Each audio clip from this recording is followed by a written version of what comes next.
Hello दोस्तों, AP Verma education knowledge में आप सबका फिर से स्वागत एवं अभिनंदन है। आप इस चैनल में बने हुए हैं, लगातार जो है इस चैनल को प्रोग्रेस करा रहे हैं। आप अपने हिंदी मीडियम के दोस्तों की पावर की दिखा रहे हैं और साथ साथ आपके टॉपिक भी अच्छे से क्लियर हो रहे हैं बोर्ड एग्जाम के रिलेटेड जो भी है। ठीक है, तो यहाँ पे केमिस्ट्री टॉपिक हम क्लियर कर रहे हैं दोस्तों। तो यहाँ पे हमारा केमिस्ट्री टॉपिक का ये चौथा लेसन है। ठीक है, और चौथे लेसन का हमारा लास्ट में जो है चल रहा है कि कुछ कार्बनिक यौगिकों के कुछ महत्वपूर्ण कार्बनिक यौगिक। ठीक है, तो कुछ महत्वपूर्ण कार्बनिक यौगिक में हमारा पहला महत्वपूर्ण कार्बनिक यौगिक यहाँ पे एथेनॉल आ गया दोस्तों। क्या आ गया है? एथेनॉल आ गया है, जिसका जो है हम सूत्र यहाँ पे लिख दिए हैं CH3CH2OH, या हम इसे ऐसे भी लिख सकते हैं दोस्तों C2H5OH। ठीक है, और इसे हम जो है एथेनॉल के साथ साथ एथिल एल्कोहल भी बोलते हैं। क्या बोलते हैं दोस्तों? एथिल एल्कोहल बोलते हैं। इसे क्या बोलते हैं? एथिल एल्कोहल बोलते हैं। तो ये एथेनॉल हमारा है, जिसे हम एथिल एल्कोहल बोलते हैं। हम इसे इस तरह से भी लिख सकते हैं, इसे इस तरह से भी लिख सकते हैं। अगर आपको कहीं इसका जो है अणुसूत्र दिखाई दे, क्या दिखाई दे? अणुसूत्र दिखाई दे, तो अणुसूत्र कुछ इस रूप से दिखाई देगा तुम्हारा दोस्तों C2H6O। इसका अणुसूत्र इस रूप में तुम्हें दिखाई देगा। ये एथिल एल्कोहल हमारे जो है कहाँ से प्राप्त होते हैं या कैसे बनाए जाते हैं? तो एथिल एल्कोहल हमारा जो है किण्वन करके ये गन्ने के रस से बनाया जाता है। किससे बनाए जाते हैं? गन्ने के रस से। गन्ने के रस का जब किण्वन किया जाता है, अगर देहात में आप लोग रहे होंगे तो देहात में देखते होंगे कि वहाँ पे जो है गुड़ बनते हैं। ठीक है, क्रेशर वेसर जहाँ पे लगे रहते हैं वहाँ पे गुड़ बनते हैं। गुड़ में साथ साथ जो है वहाँ पे आप देखते हैं कुछ सफ़ेद सफ़ेद सा होता है, जिसे देहात में उसे मही बोलते हैं। क्या बोलते हैं? मही बोलते हैं। तो उससे भी हमारे एथिल एल्कोहल जो है आसानी से बनाए जा सकते हैं दोस्तों। तो एथिल एल्कोहल को जो है कहाँ पे यूज किया जाता है और कैसे यूज किया जाता है, इस वीडियो के माध्यम से हम पूरा आज सीख लेंगे। तो एथिल एल्कोहल क्या होते हैं दोस्तों? इसे हम एल्कोहल कहते हैं या हम इसे शराब कहते हैं। क्या बोलते हैं? शराब कहते हैं। जो लोग पीते हैं यही हमारा होता है, शराब ही होता है, जिसे हम एथिल एल्कोहल कहते हैं। यही एक एल्कोहल है, एक एल्कोहल में जिसमें OH समूह पाया जाता है वो हमारे एल्कोहल होते हैं। सभी एल्कोहलों में यही एक एथिल एल्कोहल है जिसे पीने योग्य होता है। और सारे एल्कोहल जो है विषैले होते हैं, अगर उन्हें कोई पी लेता है तो उन्हें मर भी सकता है। जैसे हमारा मेथिल एल्कोहल अगर कोई पी ले तो ये जो है विषैले होते हैं, इससे जो है व्यक्ति की जान भी जा सकती है। ठीक है, तो एथिल एल्कोहल से इससे जो है ये जो है पीने योग्य होते हैं और इसी से पिया जाता है। ये कई जगह यूज किए जाते हैं, ये अस्पतालों में भी यूज किए जाते हैं। अस्पतालों में भी यूज किए जाते हैं। ठीक है, अस्पतालों में कहाँ पे यूज किए जाते हैं? ये घाव भरने में यूज किए जाते हैं या धोने में यूज किए जाते हैं। इन्हें रोगाणु से मुक्त करने के लिए भी यूज किया जाता है। जैसे कि आपने जाना है कि जैसे अगर आपको अच्छा सा एग्जाम्पल बनाया जाए तो ये से हम कोरोना काल में, ठीक है, कोरोना काल में अगर हम देखें तो कोरोना काल में हम जो है सैनिटाइजर का यूज करते हैं। तो सैनिटाइजर में हमारे एथिल एल्कोहल ही होते हैं। ठीक है, लेकिन एथिल एल्कोहल को पीते क्यों नहीं है? जब एथिल एल्कोहल हमारे होते हैं तो इसे पीते क्यों नहीं है? इसे इसलिए नहीं पीते, इसमें जो है मेथिल एल्कोहल भी मिला होता है दोस्तों। क्या मिला होता है? मेथिल एल्कोहल भी मिला दिया जाता है। और जब मेथिल एल्कोहल इसमें मिला दिया जाता है तो ये कैसे हो जाता है? ये विषैला हो जाता है। कैसा हो जाता है? ये विषैला हो जाता है। अगर इसे कोई पी लेगा तो उस समय वो क्या हो जाएगा? डेथ हो जाएगा। उसकी थोड़ी मात्रा नुकसान नहीं करती, लेकिन अगर उसे कोई नशा के तौर पे यूज करने लगेगा तो उसकी डेथ हो जाएगी। और इस एथिल एल्कोहल का यूज जो है कफ सिरप में भी किया जाता है। कहाँ पे यूज किया जाता है? कफ सिरप में भी यूज किया जाता है। जो खांसी के लिए दवा आती है उसमें भी इसका यूज किया जाता है। किसमें यूज किया जाता है? कफ सिरप में भी इसका यूज किया जाता है। तो इसका यूज कई स्थानों पे होता है। इसका यूज ईंधन के रूप में भी किया जाता है। एथिल एल्कोहल का दोस्तों इसका यूज जो होता है, इसका यूज ईंधन के रूप में भी किया जाता है। किसके रूप में किया जाता है? ईंधन के रूप में किया जाता है। ईंधन के रूप में कैसे किया जाता है? आज के बढ़ती जनसंख्या के कारण लोगों को जो है सुख सुविधा की ज़्यादा ज़रूरत होती है, और उस सुख सुविधा की ज़रूरत को पूरा करने के लिए जो हमारे पास पेट्रोल होते हैं, ठीक है, और पेट्रोल की जो है खपत ज़्यादा हो रही है बढ़ती जनसंख्या के कारण, तो पेट्रोल को बढ़ाने के लिए, शुद्ध पेट्रोल को बढ़ाने के लिए उसमें एथिल एल्कोहल को ईंधन के रूप में प्रयोग किया जाता है। वो वैसे ही जलेगा जैसे हमारा पेट्रोल काम करता है, और हमारे पेट्रोल की मात्रा जो है क्या हो जाती है? बढ़ जाती है। तो इसे ईंधन के रूप में भी यूज किया जाता है। ईंधन के रूप में इसलिए यूज किया जाता है जिससे हमारी जो है पेट्रोल की खपत ज़्यादा ना हो सके और उसकी क्वांटिटी को हम बढ़ा के जो है लोगों तक पूरा करा जा सके। आप जानते हैं कि पेट्रोल, डीजल, कोयला, ये सब हमारे लिमिटेड जो है फ्यूल्स है या ईंधन है, इसका एक समय आएगा ये जो है क्या हो जाएंगे, खत्म हो जाएंगे। तब हम यूज क्या करेंगे, तो हमारा यूज जो है आज के वैज्ञानिक लोग सोलर पैनल या जो हाइड्रोजन गैस की जो है उपयोग करेंगे, जिसके माध्यम से हम आगे के काम कर पाएंगे। ठीक है, तो उस पर शोध हो रही है। तो दोस्तों यहाँ पे हमारे एथिल अल्कोहल हो गए। अब एथिल अल्कोहल का कुछ चीजों के साथ रिएक्शन कराया जाएगा, वो कैसे रिएक्ट करते हैं, तो यहाँ तक आप स्क्रीनशॉट ले लीजिए, फिर आगे वाले हम रिएक्शन आपको बताते हैं। फटाफट से इसका स्क्रीनशॉट लीजिए आप लोग। ठीक है, आप लोग इसका स्क्रीनशॉट लीजिए और इसका जो हम यूज आपका जो है बताते हैं। ठीक है, तो इसका यूज आपने यहाँ पे कर लिया है कि यूज क्या होते हैं और एथिल अल्कोहल क्या होता है। ठीक है, तो एथिल अल्कोहल को एक और नाम से जाना जाता है दोस्तों, इसे स्पिरिट ऑफ वाइन या ग्रेन अल्कोहल भी कहा जाता है। इसे यहाँ पे एक नॉट, ठीक है, तो यहाँ से हमारा जो है ये स्पिरिट ऑफ वाइन या जो है ग्रेन अल्कोहल भी इसे कहते हैं। तो इसका सेकंड नेम हम जान जाएंगे यहाँ से, इसे स्पिरिट ऑफ वाइन या ग्रेन अल्कोहल कहते हैं। आई होप आपने पीछे वाले वीडियो में सारा नोट किए होंगे और इसका अदर नाम भी यहाँ पे हम जो है क्या कर लेंगे, नोट कर लेंगे। तो फटाफट से इसके आगे के हम जो है कुछ देख लेते हैं कि अल्कोहल किसके साथ रिएक्शन करने पर क्या देते हैं। ठीक है, जैसे अल्कोहल की अपक्रिया जो है अगर हम सोडियम के साथ करा दें, ठीक है, एथिल अल्कोहल की अपक्रिया अगर हम जो है सोडियम के साथ करा दें, किसके साथ करा दें, सोडियम के साथ अगर इसकी अपक्रिया करा दें, ठीक है, तो क्या देगा ये हमें, तो इसकी अपक्रिया हम यहाँ पे क्या करा देंगे, सोडियम के साथ। ठीक है, तो इसकी अपक्रिया हम सोडियम के साथ जब करा देंगे तो सोडियम के 2 मॉलिक्यूल लेंगे, तो यहाँ पे हमारा इसका भी 2 मॉलिक्यूल ले लेंगे। ठीक है, जब इसकी अपक्रिया सोडियम के साथ कराई जाएगी तो दोस्तों ये जो है सोडियम साथ जब क्रिया कराई जाती है तो सोडियम क्या करते हैं, यहाँ पे जाते हैं और हाइड्रोजन बाबू से कहते हैं कि हाइड्रोजन तुम चलो, तो यहाँ से हाइड्रोजन गैस इनके क्या हो जाते हैं, मुक्त हो जाते हैं। क्या मुक्त हो जाते हैं दोस्तों, हाइड्रोजन गैस मुक्त हो जाते हैं। ठीक है, और साथ साथ इनका क्या बनता है, इसी एरो के आगे हम लिखेंगे, और इनका साथ साथ क्या बनता है, सोडियम एथॉक्साइड बनता है। क्या बनता है दोस्तों, सोडियम एथॉक्साइड बन जाता है।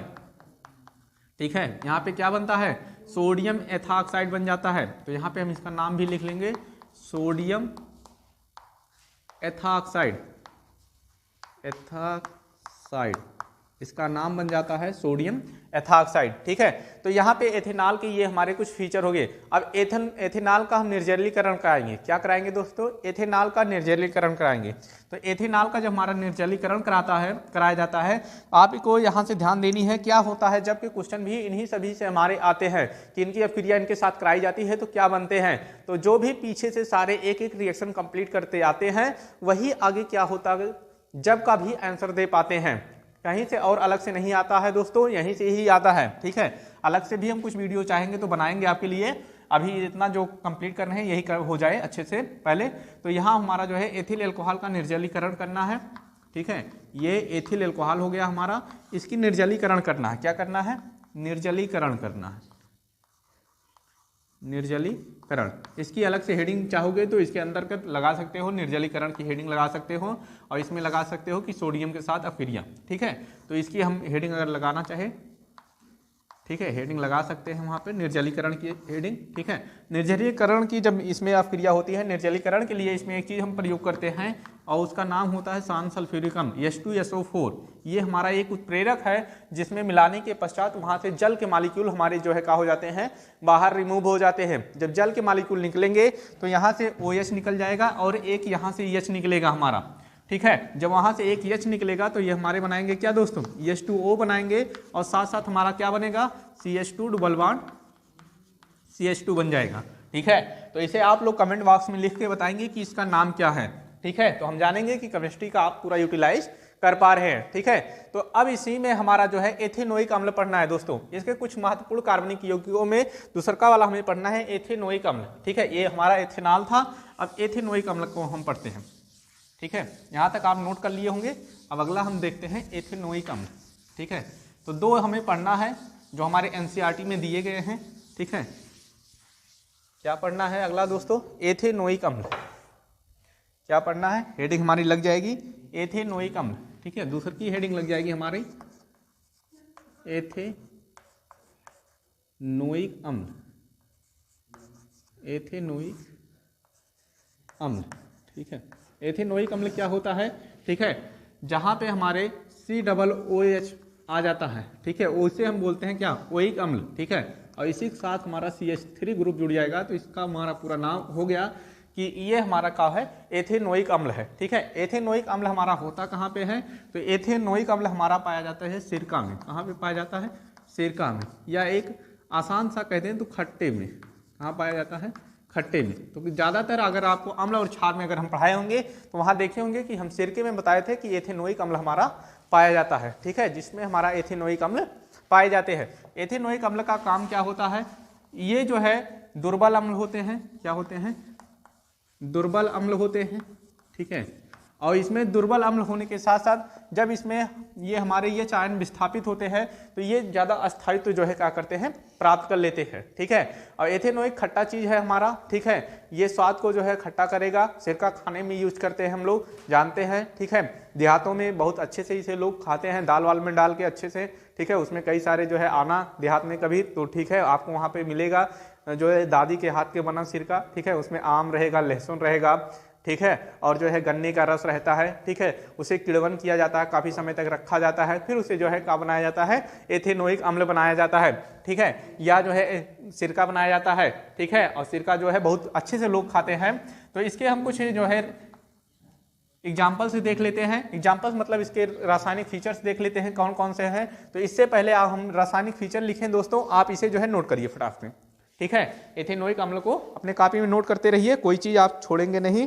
और इनका जो है किनके साथ रासायनिक गुण और इनकी क्या क्या हमें करना है। ठीक है, तो इन्हें हम देख लेते हैं थोड़ा सा। ठीक है, तो एथेनोइक अम्ल को हम देखते हैं। तो एथेनोइक अम्ल को इसमें बताया जा रहा है कि इसका 3 से 4% जो है भाग जो है जलीय विलयन होता है। कितना होता है, इसे भी हम नोट कर लेंगे वहाँ से। 3 से 4% भाग जलीय विलयन होता है।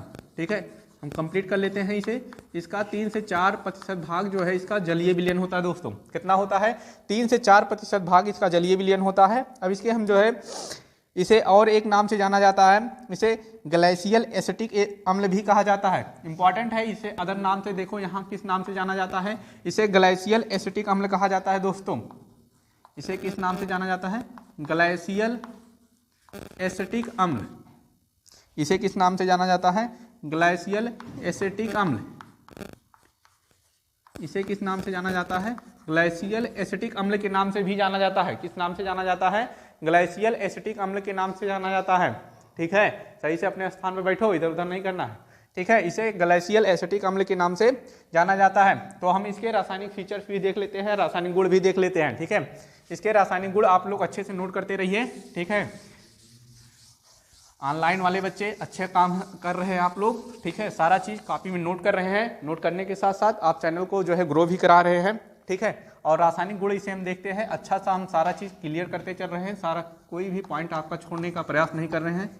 रासायनिक गुण, ठीक है, हम चाहते हैं तो छोड़ भी सकते थे, केमिकल प्रॉपर्टी।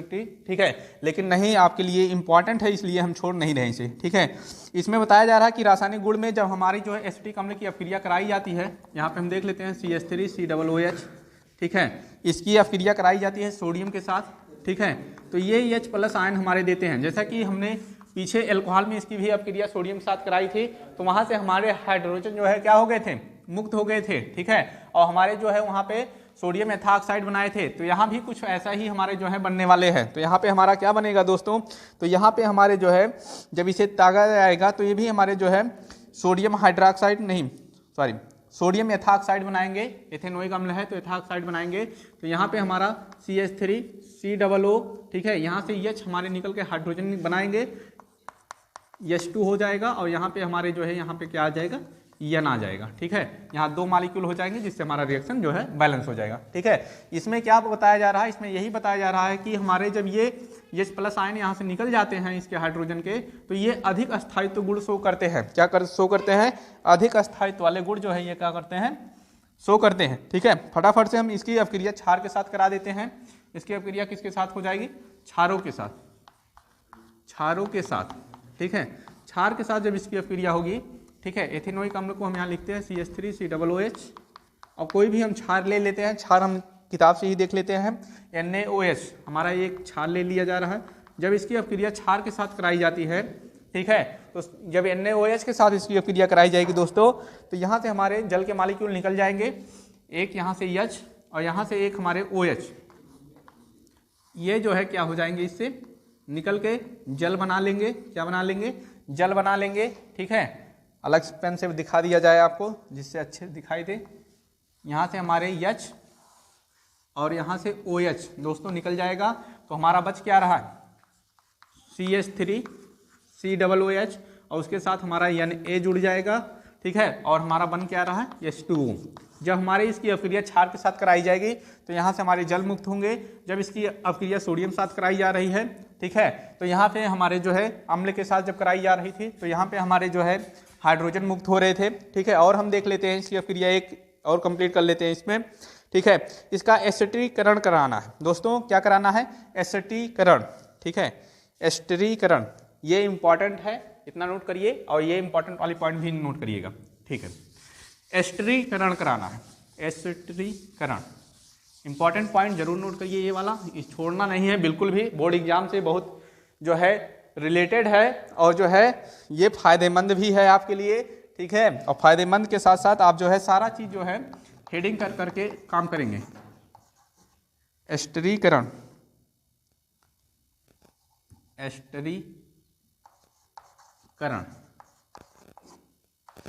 एस्टरीकरण। एस्टरीकरण क्या होता है दोस्तों? जिसमें हमारे एस्टर बनते हैं। क्या बनते हैं? एस्टर बनते हैं। एस्टर क्या होते हैं तो आपको अच्छे से बता दिया जाए। एस्टर में आपका यहाँ पे कि हमारे COO हों, उसके दोनों तरफ हमारे एल्किल ग्रुप जुड़ी हों। ठीक है, इसे हम क्या बोलते हैं? एस्टर बोलते हैं। ठीक है, जहाँ पे हमारे एस्टरीकरण क्या होता है, जिसमें हमारे एस्टर बनते हैं, उसे हम एस्टरीकरण बोलते हैं। ठीक है, तो यहाँ से हम देखते हैं कि एस्टर हमारे कैसे बनेंगे। ठीक है, तो हमारा यहाँ एथेनोइक अम्ल हो गया CH3 COOH। ठीक है, और इसकी अपक्रिया हम अल्कोहल के साथ करा देंगे, C2H5OH के साथ करा देंगे। ठीक है, जब इसकी अपक्रिया C2H5OH के साथ हो जाएगी तो इसमें हम शांत सल्फ्यूरिक अम्ल डाल देंगे दोस्तों। क्या डाल देंगे? शांत सल्फ्यूरिक अम्ल, H2SO4। जब H2SO4 डाला जाता है तो वहाँ का निर्जलीकरण हो जाता है, वहाँ से जल के मॉलिक्यूल क्या हो जाते हैं? निकल जाते हैं। तो जल के मॉलिक्यूल यहाँ से निकलेंगे, यहाँ से हमारा जो है OH और यहाँ से H निकलेगा। ठीक है, और बनाएंगे क्या? H2O बना लेंगे। क्या बना लेंगे दोस्तों? H2O बना लेंगे। और बच क्या रहा हमारा? तो ध्यान से देखेंगे आप, तो CH3 COO और फिर उसके बाद हमारा C2H5 बच रहा है। क्या बच रहा है? C2H5। यहाँ हमारा CH3 COOH और क्या बच रहा है? C2H5 बच रहा है। तो जब इसे जोड़ा जा रहा है तो यहाँ पर दिखाई दे रहा है कि एक तरफ हमारा CH3 है और एक तरफ हमारा C2H5 है दोस्तों।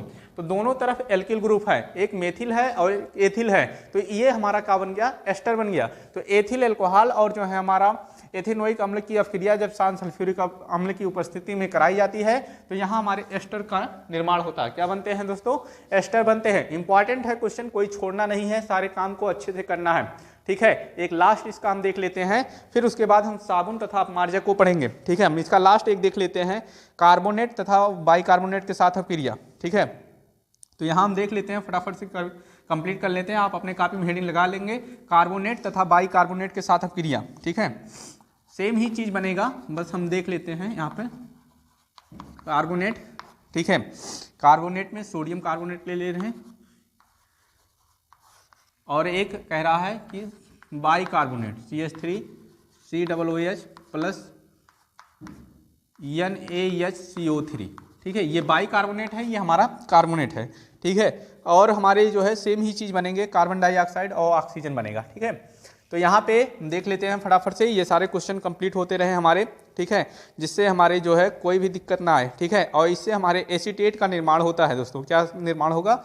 एसीटेट का निर्माण होगा। ठीक है, इसमें हमारे कार्बन डाइऑक्साइड और जो है जल का निर्माण होगा, साथ साथ एसीटेट बनेंगे। क्या बनेगा? साथ साथ एसीटेट बनेंगे। तो यहाँ पे हम पहला देख लेते हैं, फिर समझते हैं क्या होता है। यहाँ पे हमारा जो है कार्बन डाइऑक्साइड प्लस जल के मॉलिक्यूल बनेंगे H2O और एसीटेट बनेगा CH3 COO और Na। ठीक है, ये एसीटेट हो गया। ठीक है, तो इसमें हम देख रहे हैं यहाँ, तो एसीटेट बनने में ये हमारे दो मॉलिक्यूल है। अगर हम इसे थोड़ा सा तोड़ते हैं, ठीक है, अभी हम ऊपर दिखाते हैं आपको अच्छे से। यहाँ पे जैसे हमारा क्या है, CH3 है दोस्तों और COOH है, और दो CH3 के मॉलिक्यूल लिए गए, CH3 COOH। ठीक है, इसकी अपक्रिया जो है हमारे किसके साथ कराई जा रही है?